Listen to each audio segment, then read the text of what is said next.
Friends, welcome back. तो friends, अभी जो हम वीडियो देखेंगे वो है India biggest friend Japan wants India's help. अच्छा बाप रे, ये कमाल का होता है जब मुझे ये मिलता है ना कि लोग हेल्प मांगे इंडिया से, तो मुझे लगता है अरे वाह।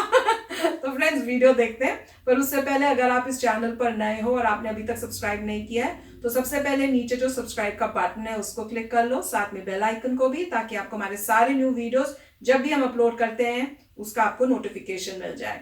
एंड यस फ्रेंड्स, वीडियो देखने के बाद अगर पसंद आए तो कर देना लाइक और शेयर करना ये वीडियो, ताकि सबको पता चले भैया हम हेल्प कर रहे हैं। तो चलो फ्रेंड्स, स्टार्ट करते हैं आज का ये वीडियो। नमस्कार दोस्तों, स्वागत है आपका हिंदी नॉलेज शो में। तो दोस्तों, वीडियो शुरू करने से पहले मैं आपको किसी से मिलवाना चाहूंगा। स्क्रीन पर देखिए, ये व्यक्ति हैं तारो कानो। ये इस समय जापान के विदेश मंत्री हैं और इन्हें चीन का सबसे कट्टर विरोधी माना जाता है। इनका मानना यह है कि चीन के साथ युद्ध कर चीन की कम्युनिस्ट पार्टी को एक तरीके से खत्म ही कर देना चाहिए। और फिलहाल ये जापान के प्रधानमंत्री पद के लिए फ्रंट रनर है, क्योंकि जो शिंजो आबे हैं, जो अभी प्रधानमंत्री हैं, वो बीमारियों की वजह से, मतलब कि स्वास्थ्य कारणों की वजह से इस्तीफा दे रहे हैं। तो उनकी जगह कहा जा रहा है कि तारो कानो अगले प्रधानमंत्री हो सकते हैं। और इन्होंने फिलहाल कुछ ऐसा कह दिया है कि अगर ये प्रधानमंत्री बनते हैं ना, तो भारत के सबसे अच्छे दोस्त बनकर ये साबित होंगे और भारत के लिए बहुत ज्यादा फायदेमंद भी ये साबित होने वाले हैं। क्योंकि हाल ही में इन्होंने भारत से मदद मांगी है। जी हाँ, किस तरह की मदद मांगी है, सैन्य, किस प्रकार की सैन्य मदद मांगी है, सब कुछ मैं आपको बताऊंगा। मेरे साथ आप इस वीडियो में बंद तक बने रहेगा। तो चलिए दोस्तों, वीडियो को हम शुरू कर लेते हैं। तो दोस्तों, जापान इस समय त्रस्त है। जिस तरीके से भारत को लगातार परेशान कर रहा था चीन, लेकिन अब चीन खुद भारत से परेशान है। लेकिन जापान के केस में वो नहीं है। जापान आज की तारीख में काफी हद तक आइसोलेटेड, घिरा हुआ है चीन की तरफ से। हालांकि जापान की मदद कर रहा है अमेरिका, लेकिन अमेरिका इस समय चीन को घेरने में व्यस्त है दक्षिण चीन सागर में। उसका ध्यान जापान वाली साइड पर कम है, क्योंकि वो अभी तक अपने जितने भी शिप हैं, जैसे कि 3 एयरक्राफ्ट कैरियर उसने फिलहाल जो सदर्न साउथ है, दक्षिण चीन सागर, उस इलाके में उतार रखे हैं। और जो जापान वाला इलाका है वो पूरी तरीके से खाली पड़ा हुआ है अभी हद तक। और उसके जो सेनकाकू आइलैंड्स हैं उन पर कब्जे की तैयारी में है चीन चाहता है कि उन्हें स्ट्रेटेजिक जो आइलैंड्स हैं उन पर किसी भी हद तक कब्जा जमा लिया जाए। उसके लेकर वो टेंशन भी बढ़ा रहा है जापान के साथ, क्योंकि इसका एक फायदा वो मिला, जैसे कि अगर सेनकाकू आइलैंड्स पर प्रेशर क्रिएट होगा, टेंशन बढ़ेगी, तो इसका फायदा जो शी जिनपिंग है वो डोमेस्टिकली उठाएंगे, यानी कि घरेलू तौर पर उठाएंगे। कैसे? इस पर वो तनाव बढ़ाते रहेंगे और अपने लोगों के अंदर जो एंटी जापान भावनाएं हैं उन्हें भड़काते रहेंगे। क्योंकि आप जानते हैं कि इन दोनों देशों के रिश्ते कुछ ठीक नहीं रहे। इतिहास अगर मैं आपको वर्ल्ड वॉर 2 के दौरान ले जाऊं तो जापानियों ने काफी हद तक अत्याचार किया था चीनियों पर, तो उसको लेकर भी चीनी हमेशा गुस्साए रहते हैं जापानियों को लेकर। तो उनके साथ अगर टेंशन बढ़ेगी तो शी जिनपिंग राष्ट्रवाद उठा पाएंगे और जो उनके देश के अंदर प्रॉब्लम चल रही हैं उनसे वो पूरी तरीके से ध्यान हटा ले जाएंगे। तो इसीलिए जापान को घेरने की तैयारी कर चुका है चीन और काफी हद तक घेर भी चुका है। ऐसे में तारो कानो जो विदेश मंत्री है उन्होंने मांगी है भारत से मदद। क्या कहा उन्होंने कहा है कि चीन की घेराबंदी को रोकने के लिए और साथ ही दक्षिण चीन सागर को बचाने के लिए सिर्फ अमेरिका और जापान काफी नहीं है। और इसका कारण भी उन्होंने बताया। उन्होंने कहा कि हाल ही में चीन की नौसेना नंबर्स के हिसाब से दुनिया की सबसे बड़ी नौसेना बन चुकी है, यानी कि उसके पास दुनिया में सबसे ज्यादा नेवल शिप्स हैं।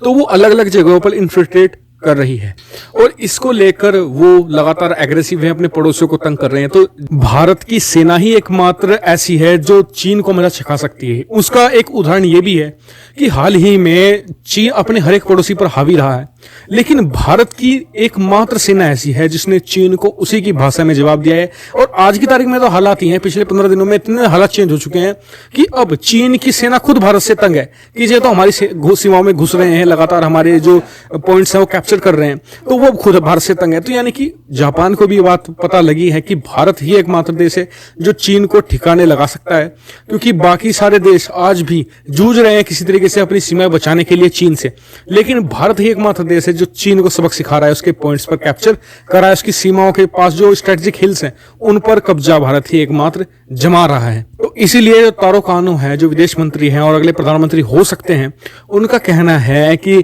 जापान और अमेरिका को भारत के साथ मिलकर काम करना चाहिए और जो चीन को मजबूर करना चाहिए कि वो सही रास्ते पर आए, अपने पड़ोसियों को तंग ना करे और दक्षिण चीन सागर से चीन को खदेड़ना भी मिलकर तीनों देशों को चाहिए। तो फ्रेंड्स, वीडियो वाकई बहुत ही कमाल का था। और जिस तरह से उन्होंने बताया कि जो जापान है वो इंडिया से हेल्प मांग रहा है, क्योंकि चाइना वहाँ पे भी वही प्रॉब्लम्स क्रिएट कर रहा है जो उसने इंडिया में यहाँ पे करने की कोशिश की है और कर रहा है।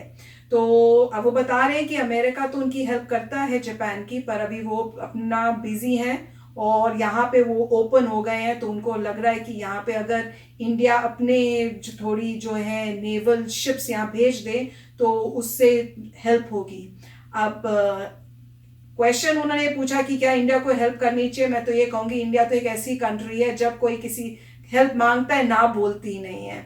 तो हेल्प तो हमारी ट्रेडिशंस में है, पर ये क्वेश्चन है कि अब इंडिया खुद भी अपनी इतनी प्रॉब्लम्स में है, तो कैसे इनफ है शिप्स की वहां भेज सकते हैं या नहीं, मुझे मुझे तो कोई आइडिया नहीं है।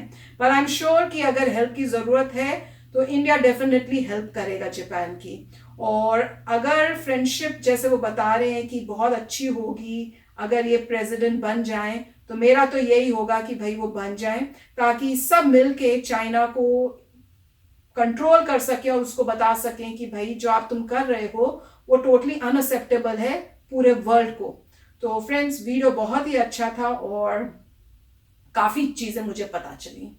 राइट, सो ये काफ़ी अच्छा वीडियो था। देखना पड़ेगा आपको कि थोड़ी कॉन्टेक्स्ट चाहिए होगा वर्ल्ड वॉर टू का। वर्ल्ड वॉर टू में जापान जो था वो हिटलर के साथ था, मतलब दूसरी तरफ फैला जापान। उसके बाद जो जापान ने जो है चाइना पे अटैक करके कब्जा कर लिया था कुछ एरियाज़ में, और उन्होंने काफ़ी बुरे काम किए थे, कह लीजिए अब्यूज़ किए थे। जापान ने बुरे काम किए थे चाइना पर, तो उससे चाइना तब से जो है उसके अगेंस्ट है। और उसके बाद जो है जापान ने बिना किसी बात के यूएसए पे अटैक किया था हवाई पे। उसकी वजह से यूएसए ने वहाँ पे हिरोशिमा नागासाकी में न्यूक्लियर बॉम्ब फोड़ा था और जापान को हरा दिया था। और उसके बाद जापान ने फिर बोला था कि हम कभी न्यूक्लियर वेपन्स टच नहीं करेंगे, इतने डिज़ास्टर्स हैं, मगर हम इतनी मेहनत करेंगे कि दूसरी कंट्रीज़ को हरा देंगे। फिर जापान ने बहुत मेहनत की और धीरे धीरे टेक्नोलॉजी में, वो कुछ भी नहीं था उस वक्त टेक्नोलॉजी में, यूएसए से भी आगे चला गया जापान। आज की बात अलग है। तो उस वक्त जो है इतनी कोशिश, इतनी मेहनत की, अमेरिका में होंडा आ गई, टोयोटा आ गई, और सारी जितने भी सॉफ्ट बैंक है, बहुत सारी फाइनेंशियल, सो काफ़ी जापान ने प्रोग्रेस की इतनी हद तक कि छोटा सा आइलैंड कंपैरेटिवली टू यूएसए, आप देखिए इंडिया से देखिए छोटा आइलैंड है, उसने इतनी मेहनत की कि वो बहुत अमीर हो गया। मगर अब एलाइज चेंज कर दिया। अभी जो है जापान जो है पैसा देता है अमेरिकन्स को उनकी सिक्योरिटी के लिए, अपनी सिक्योरिटी के लिए, ठीक है। तो जापान की आर्मी है वो ठीक है, मगर वो एक्चुअल पैसा मिलता है अमेरिका को, और अमेरिका प्रोटेक्ट करता है जापान को उस एरिया में। अमेरिकन बेसिस हैं जापान में, तो बेसिकली आप समझ सकते हैं, कह सकते हैं कि जापान जो है अमेरिका का प्रोटेक्टोरेट है। रिस्पॉन्सिबिलिटी अब जो है अमेरिका के ऊपर है, क्योंकि उनको पैसा मिलता है रिटर्न में, ठीक है। तो पहली बात तो ये है। अब जापान जब इंडिया से हेल्प मांग रहा है, क्योंकि जापान को पता है कि अब वो छोटा आइलैंड है, उसका जीडीपी 7th और 8th है मेरे ख्याल से वर्ल्ड में, चाइना का नंबर 1 है, ठीक है। चाइना की नेवी वर्ल्ड में नंबर 1 है। जी हाँ, इन्होंने अच्छा बताया था कि चाइना की नेवी जो है अमेरिका की नेवी से भी बड़ी हो चुकी है। उसकी वजह से चाइना अब जो है जगह जगह जाके अपना एक्सपेंशन कर रहा है, नहीं कर रहा मुझे नहीं पता, मगर लोग कह रहे हैं कि एक्सपेंशन कर रहा है। अब जो है जापान को उस एरिया में कौन दिखता है अपना पार्टनर, 2 पार्टनर दिखते हैं जिनसे वो पार्टनरशिप कर चुका है। एक है ऑस्ट्रेलिया नीचे, ऑस्ट्रेलिया, और एक है इंडिया। यही बड़ी कंट्रीज बची हैं बाय एरिया, बाय साइज। अगर आप वहाँ देखें, जापान है या चाइना है, बची कौन सी कंट्री जो बिगर देन हो, जापान काफ़ी बड़ी हो नंबर में, वो आपको ऑस्ट्रेलिया नज़र आ रही है और इंडिया नज़र आ रही है। तो ऑब्वियस है, तो कॉमन सेंस है कि वो इंडिया के पास और ऑस्ट्रेलिया से करेंगे रिलेशनशिप की, वो हेल्प करें। और यस, जापान चाहेगा कि हेल्प करें, वहाँ से शिप्स सब भेजें और काउंटर करें। और जापान के पास टेक्नोलॉजी है, तो विन विन जो होगी। देशों में ऐसा होता है कि इंडिया बोलेगा बिल्कुल आप अच्छे फ्रेंड हो, और जापान इंडिया का बहुत पहले से अच्छा फ्रेंड बन चुका है, बहुत पहले से अच्छा फ्रेंड है टेक्नोलॉजी में। तो जैसे बुलेट ट्रेन भी अभी जापान से जैसे आ रही है, उन्होंने कोई भी मेरे ख्याल से कोई इंटरेस्ट नहीं मांगा है। तो उन्होंने बोला ये पैसा दे रहा हूँ, बुलेट ट्रेन बनाऊंगा, तुम्हें कोई इंटरेस्ट नहीं ले रहे। तो वो पहले से जापान इंडिया का दोस्त बन चुका है। और उसके बाद जो पहले से वो बहुत आगे सोच रहे होते हैं लाइफ में कि क्या करना है, तो वो पहले से फ्रेंड है इंडिया के, ऑस्ट्रेलिया के फ्रेंड हैं।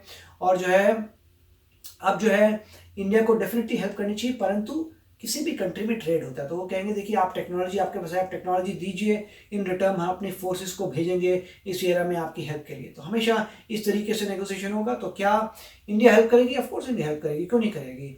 मतलब इंडिया हेल्प करेगी जापान के, क्योंकि जापान भी चाइना के अगेंस्ट है, ऑस्ट्रेलिया भी चाइना के अगेंस्ट है, इंडिया भी चाइना के अगेंस्ट है। क्यों? क्योंकि आप घुसपैठ कर रहे हैं, क्योंकि आप जो है दूसरे की लैंड ले रहे हैं। अगर आप दूसरे की लैंड नहीं लेते तो दोस्ती, इंडिया तो कभी भी किसी कंट्री पे पहले अटैक नहीं करता। इंडिया तो बहुत पीसफुल देश है। अगर आप पीसफुली रहेंगे तो इंडिया भी पीसफुल रहेगा। मगर इस सिचुएशन में जब आप पीसफुल नहीं हैं तो ऑफकोर्स इंडिया को जो है अपने शिप्स भेजने चाहिए। मगर क्या इंडिया के पास इतनी शिप है? द आंसर है यस, इंडिया बना रहा है। इंडिया अभी से बनाना शुरू कर दिया है। जैसे हमने एक और वीडियो किया था उसमें बता रहे थे कि जो एयरक्राफ्ट कैरियर्स हैं वो एक चाहिए बे ऑफ बंगाल में, एक अरेबियन सी में चाहिए। तो बे ऑफ बंगाल में लाइए, उसके बाद और आगे जाइए और उसके बाद और भी छोटी छोटी कंट्रीज़ हैं, फिलीपींस हैं, वियतनाम है, जो उस एरिया में कंट्रीज़ हैं अगर आप देखें तो ओके, मलेशिया, इंडोनेशिया, वो सारी जो चेन है, कंबोडिया, वो सब जो है बड़े खुश होंगे कि उनके लिए कोई आया है प्रोटेक्शन के लिए। तो डेफिनेटली करना चाहिए। मगर याद रखना चाहिए कि इसमें काफ़ी पैसा लगता है और लेन देन वाली बात होती है। आप टेक्नोलॉजी दीजिए, हम रिटर्न में ये करेंगे जो भी आपको चाहिए।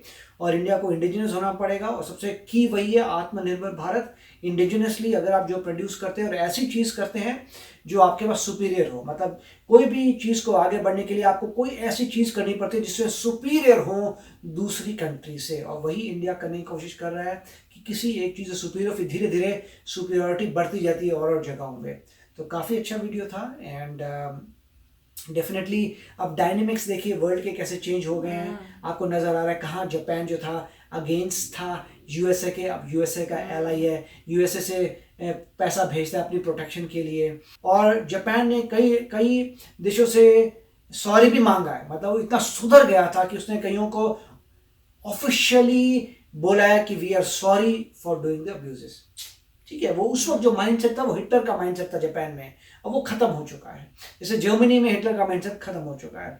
तो ये चेंजेस आ रहे हैं वर्ल्ड में आज के लिए, और जैसे जैसे इंडिया बढ़ता जाएगा वैसे वैसे वर्ल्ड चेंज होगा। मगर अगर इंडिया स्ट्रांग नहीं होता तो वर्ल्ड डिफरेंट हो जाएगा। तो की यही है कि इंडिया जो है 1.3 बिलियन पीपल हैं, उसको मेहनत करनी है, वर्ल्ड का सुपर पावर बनना है, क्योंकि इंडिया पीसफुल कंट्री है। इंडिया कभी भी इस तरह से कोई लफड़ेबाजी नहीं करती है। तो इंडिया पीसफुल कंट्री, इसलिए बहुत इंपॉर्टेंट है इंडिया के लिए बनना। और सबसे इंपॉर्टेंट बात यह है कि यूनाइटेड नेशन सिक्योरिटी काउंसिल में परमानेंट सीट, जब तक वो नहीं आएगी तो जो भी आप एजेंडा उठाएंगे वो रिजेक्ट होता जाएगा। इसलिए इंडिया को इतना पावरफुल बनना है कि कोई भी रिजेक्ट ना कर सके। और वो मैंने एग्जांपल दे रखे हैं कि आप जो है इतना प्रेशर डालिए दूसरी कंट्रीज के, इनको बोले चलो तुम्हें ये दे देते हैं, रिटर्न में तुम्हें हमें सीट दो। तो जो भी है बहुत ही मतलब रिटर्न में तुम वीटो मत करो। तो काफ़ी अच्छा वीडियो था, वेरी नाइस। तो फ्रेंड्स आशा करते हैं आपको भी ये वीडियो पसंद आया होगा। तो चलो चलते हैं, मिलेंगे नेक्स्ट वीडियो में बहुत ही जल्द। Till then take care and bye bye. तो अगर आप मेरे इस चैनल पे नए हो तो जल्दी से सब्सक्राइब के बटन को हिट करो और बेल आइकन को क्लिक करो, ताकि आपको मेरा जब नया वीडियो मैं लगाऊं आपको उसके बारे में जल्दी से पता चल जाए।